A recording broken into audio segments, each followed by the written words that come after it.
कक्षा 12वीं की स्टूडेंट आपका स्वागत है एक धमाकेदार वीडियो। फाइनली आपका यहाँ पर रसायन शास्त्र का अभ्यास प्रश्न पत्र 2024 का फुल सॉल्यूशन करने वाले हैं। इस वीडियो में आपको यहाँ प्रश्न 1 से लेकर प्रश्न 20 तक पूरा सॉल्यूशन कराया जाएगा, बहुत सही उत्तर, ठीक है। और साथ ही आपको यूट्यूब बहुत सारी वीडियो मिल जाएंगी जिसमें आपको यहाँ पर गलत उत्तर भी बताया जा सकता है। तो आपको यहाँ पर गलत उत्तर अपनी कॉपी नहीं लिखना है, ठीक है। आपको सही उत्तर अपनी कॉपी लिखना है तो आपके पूरी मार्क्स आएंगे। इसलिए हम जो सॉल्यूशन कराएंगे आपको इसी सॉल्यूशन को अपनी कॉपी लिखना है। आपके रसायन शास्त्र के पेपर में पूरी मार्क्स आने वाले हैं। तो चलिए स्टूडेंट, जो आपके यहाँ पर रसायन शास्त्र पेपर वो देख लेते हैं और साथ ही हम सॉल्यूशन भी कराने वाले हैं। तो वीडियो को लाइक कर लीजिए, चैनल को सब्सक्राइब कर लीजिए। तो चलिए आपको यहाँ पर थोड़ा दिखाते हैं यहाँ पर जूम करके, जिससे आप यहाँ पर अच्छे से दिख पाएंगे, ठीक है। तो आप यहाँ पर आते हैं, सही विकल्प चुनकर लिखिए। तो पहला आप यहाँ पर विशिष्ट चालकत्व की इकाई है, ठीक है। ये आपका यहाँ पहला सही विकल्प आता है।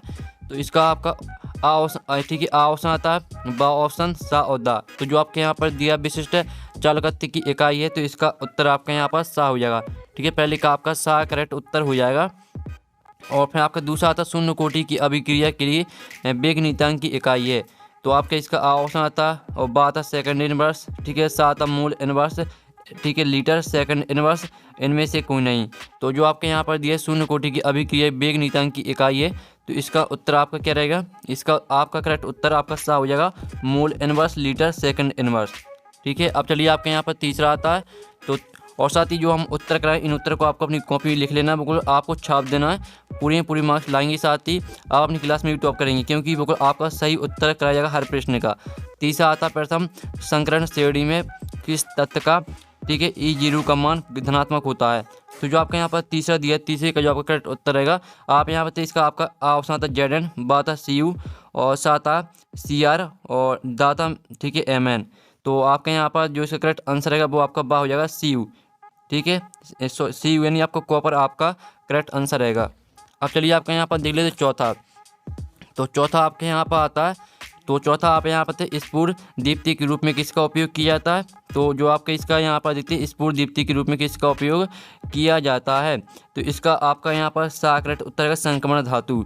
अब चलिए आपका पाँचवा आता है। तो पाँचवा आता मीरी बेन का तेल कहा जाता है। तो जो इसके ऑप्शन है वो देख लेते हैं।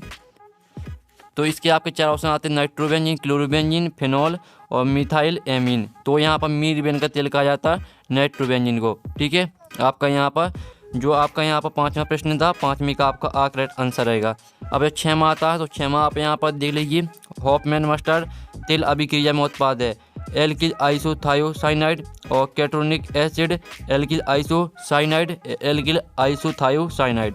तो इसका आपका आ करेक्ट आंसर रहेगा एल्किल आइसोथायोसाइनाइड। आपका छठवें का आ करेक्ट आंसर रहने वाला है। तो इस तरह से आपके यहाँ पर हो जाते हैं सही विकल्प कंप्लीट। अब आते हैं आपके इस तरह पूर्ति कीजिए जो 6 नंबर के आते हैं। तो पहला आता है, ठीक है, 0.9% NaCl बेलन एवं मानव रक्त की कोशिकाओं का द्रव डॉट नोट है।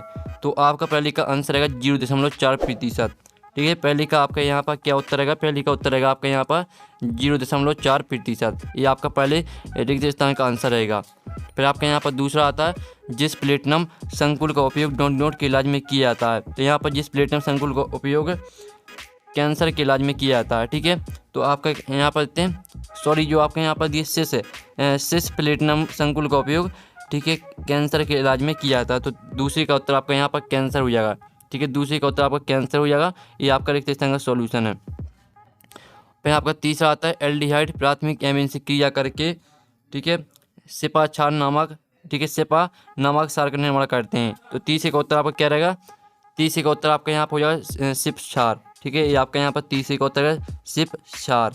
अब चलिए आपका यहाँ पर चौथा आता है। तो चौथा आप यहाँ पर बाल में डॉट डॉट नामक प्रोटीन पाया जाता है। तो यहाँ पर बाल में आपका कैरोटीन नामक प्रोटीन पाया जाता है। तो आपका चौथे का उत्तर आपका यहाँ पर कैरोटीन हो जाएगा। ये आपका यहाँ पर चौथे का उत्तर है। फिर आपका यहाँ पाँचवा आता है, जो अभिक्रिया केवल एक पद में पूर्ण होती है उन्हें डोनर कहते हैं। तो यहाँ पर जो अभिक्रिया केवल एक पद में पूर्ण होती है उन्हें कहते हैं प्राथमिक अभिक्रिया, ठीक है। आपका पाँचवें का उत्तर रहेगा प्राथमिक अभिक्रिया, ठीक है। पाँचवें रिक्त स्थान का आंसर आपका प्राथमिक अभिक्रिया हो जाएगा। जो आपका 6वां रिक्त स्थान आता है, KMnO4 में डोनर संक्रमण होता है। तो यहाँ पर KMnO4 में sp3 संक्रमण होता है। तो आपका 6वें रिक्त स्थान का आंसर sp3 हो जाएगा।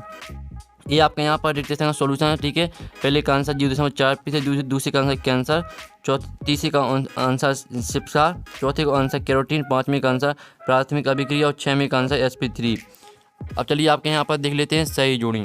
ठीक है, आपके यहाँ पर सही जोड़ी आती हैं, तो हम यहाँ पर सही जोड़ी मैच कर लेते हैं। पहली आती है H2O2, तो H2O2 को मैच करना आपको यहाँ पर ईथन सेल्स है, ये आपकी पहली हो जाएगी। जो दूसरी आती है प्राथमिक कोटि की अभिक्रिया, तो प्राथमिक कोटि की अभिक्रिया को मैच करना आपको यहाँ पर लाश है। ठीक है, लाश से मैच कर देना है। और जो तीसरी आती है फास्जीन को मैच करना आपको यहाँ पर कार्बोनिल क्लोराइड से। ठीक है, ये आपकी यहाँ पर तीसरी हो जाएगी। जो आती सुक्रोज, तो सुक्रोज को आपको यहाँ पर मैच कर देना मोनोसेकेराइड से। और जो आपकी आती है हिस्सबर्ग अभिकर्मक, ठीक है, हिस्सबर्ग अभिकर्मक, तो पाँचवीं को मैच करना आपको यहाँ पर बेंजीन सल्फोनिल क्लोराइड, ये आपकी पाँचवीं हो जाएगी। तो इस तरह से आपकी यहाँ पर जो सही जोड़ी वो भी कंप्लीट हो जाती हैं। और साथ ही यहाँ पर जो इंग्लिश मीडियम के स्टूडेंट वो भी देख सकते हैं। ठीक है, और साथ ही अब चलिए आपके आते हैं इस शतवाक्य में उत्तर लिखिए, तो इन्हें भी हम यहाँ पर कंप्लीट कर लेते हैं। तो पहला आपके यहाँ पर आता है, ठीक है, यहाँ पर आपके 5 नंबर के आते हैं शतवाक्य में उत्तर। तो पहला आता है जो विलन स्थिर ताप पर बिना संगठन बदले उबलते हैं वे कहलाते हैं। तो पहले का उत्तर आपको हो जाएगा यहाँ पर स्थिर क्वाथी विलयन। ठीक है, पहले का जो आपका आंसर रहेगा वो रहेगा आपका स्थिर क्वाथी विलयन, ये आपका पहले एक शतवाक्य में उत्तर का सॉल्यूशन है। फिर आपका यहाँ पर दूसरा आता है आयनीय समीकरण लिखिए, तो इसका उत्तर आपका हो जाएगा आप यहाँ पर तक के बराबर, ठीक है, e माइनस ई, ठीक है, ई बटे में RT, ये आपके यहाँ पर रहेगा आयनीय समीकरण। फिर आपके यहाँ पर तीसरा आता है तो K2HgL4 को कौन सा अभिकर्मक कहा जाता है, तो तीसरे का उत्तर रहेगा आपका यहाँ पर नेशनल अभिकर्मक। ठीक है, नेशनल, ठीक है, आप यहाँ पर पढ़ सकते हैं। जो आपका यहाँ पर तीसरे का उत्तर रहने वाला वो रहेगा आपका नेशनल अभिकर्मक। और चौथा आता, चौथे का आपको खुद करना, ठीक है। और जो पाँचवा आपके यहाँ पर दिया गया है, पाँचवा आप पढ़ सकते हैं डॉट उपयुक्त अभिक्रिया को क्या कहा जाता है, तो यहाँ पर उपयुक्त अभिक्रिया को कहा जाता है बोटेज अभिक्रिया। ठीक है, तो आपका पाँचवें का उत्तर है बोटेज अभिक्रिया, ये आपके एक शतवाक्य में सॉल्यूशन है। पहले का आंसर स्थिर क्वाथी विलयन, दूसरे का उत्तर देख लीजिए, तीसरे का उत्तर नेशनल अभिकर्मक, चौथे का उत्तर आपको खुद करना, पाँचवें का उत्तर आपका बोटेज अभिक्रिया। अब चलिए आपके यहाँ पर देख लेते हैं सत असत। तो आपके यहाँ पर सत असत आते हैं, तो पहला आपके यहाँ पर दिया है RCN 250 डिग्री सेल्सियस पर RNC, आपको बताना कि ये सत्य है कि असत्य है। तो पहला आपका रहेगा यहाँ पर, ठीक है, पहला आपका सत्य हो जाएगा, पहला आपका सत्य हो जाएगा। और जो आपके यहाँ पर, ठीक है, पहला आपका सत्य रहने वाला। फिर दूसरा आता RCN 250 डिग्री सेल्सियस RNC, तो जो आपके यहाँ पर सॉरी ये तो आपको पहला ही। दूसरा आता है EDT, ये एक द्वितंतु लिगेंड है, तो आपका यह सत्य हो जाएगा, ठीक है, यानी फ्लैश हो जाएगा। और जो आपका यहाँ पर आता है तीसरा ग्रेसलॉल का IUPAC नाम एथेन 1,2 डाई ऑल है, ये भी आपका यहाँ पर असत्य हो जाएगा, ठीक है, यानी फेल्स। जो आपका यहाँ पर ट्रू और फेल्स, तो आपका फेल्स रहेगा ये। जो चौथा आता है एल्डोल संघनन अभिक्रिया में सिनेमिक अम्ल बनता है, तो जो चौथा है, चौथा भी आपका असत्य रहेगा, ठीक है, चौथा आपका असत्य यानी फॉल्स रहेगा। और जो आपका यहाँ पर आता है पाँचवा विटामिन C का रासायनिक नाम रेटिनॉल है, तो ठीक है, आपको जो यहाँ पर पाँचवा आता है, पाँचवा आपका हो जाएगा असत्य, सॉरी पाँचवा आपका यहाँ पर सत्य हो जाएगा, ठीक है, पाँचवा आपका रहेगा सत्य, तो आपको यहाँ पर ट्रू हो जाएगा, ठीक है, पाँचवा आपका ट्रू हो जाएगा। तो इस तरह से आपके हो जाते हैं यहाँ पर सत्य सत्य कंप्लीट। आप यहाँ पर देख लीजिए, ये आपके यहाँ पर सत्य सत्य का सॉल्यूशन है।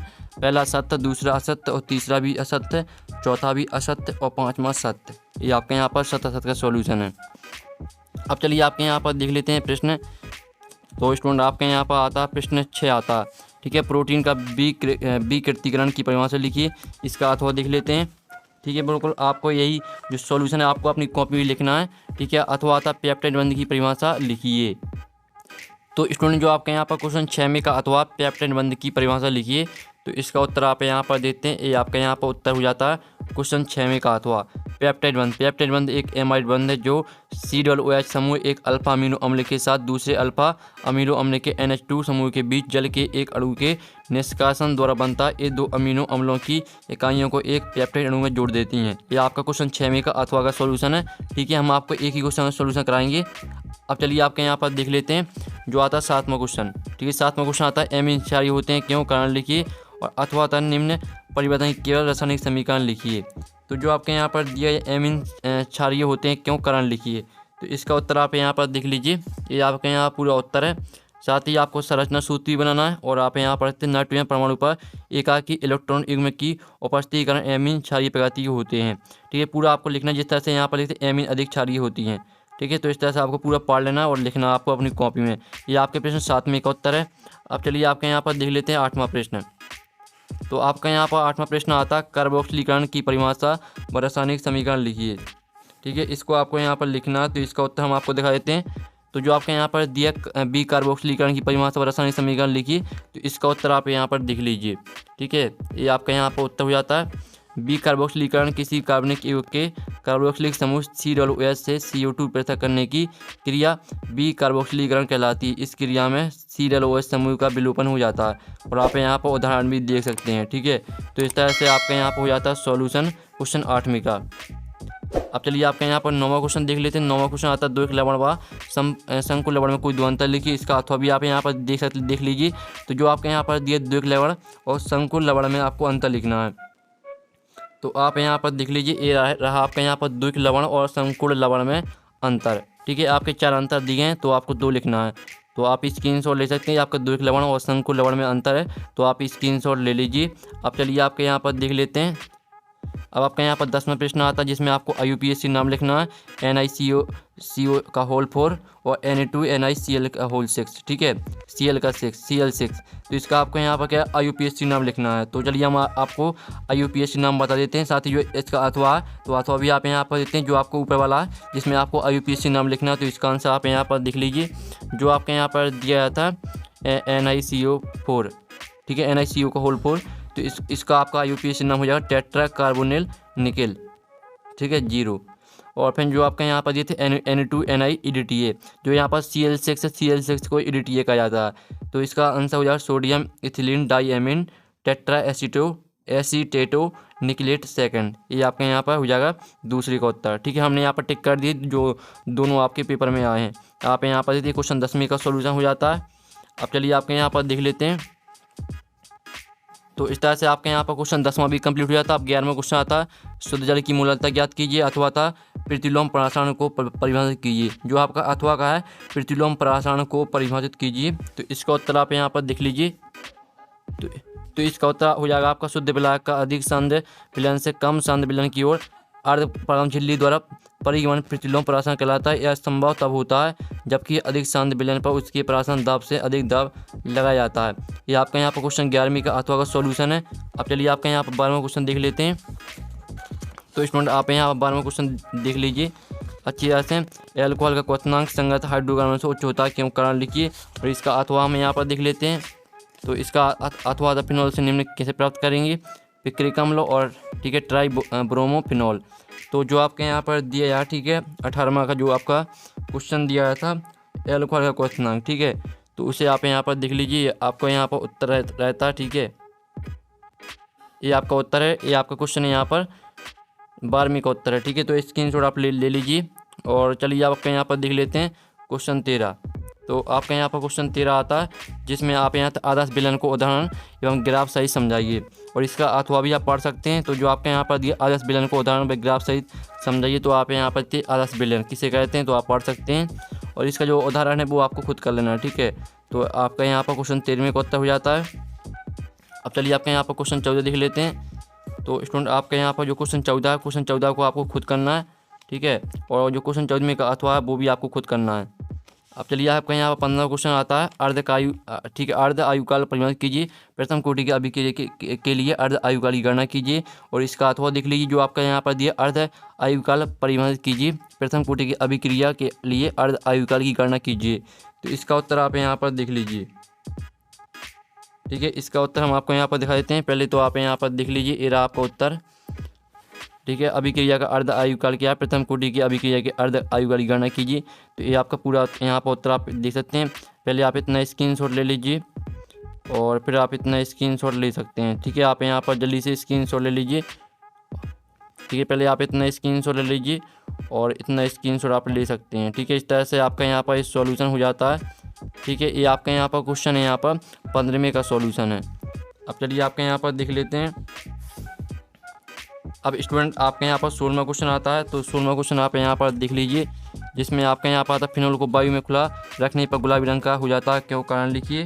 तो इसका जो उत्तर है वो हम आपको यहाँ पर दिखा देते हैं। साथ ही इसका अथवा भी आप यहाँ पर देते हैं। लेकिन जो आपको ऊपर वाला क्वेश्चन है इसका आंसर आप यहाँ पर देख लीजिए।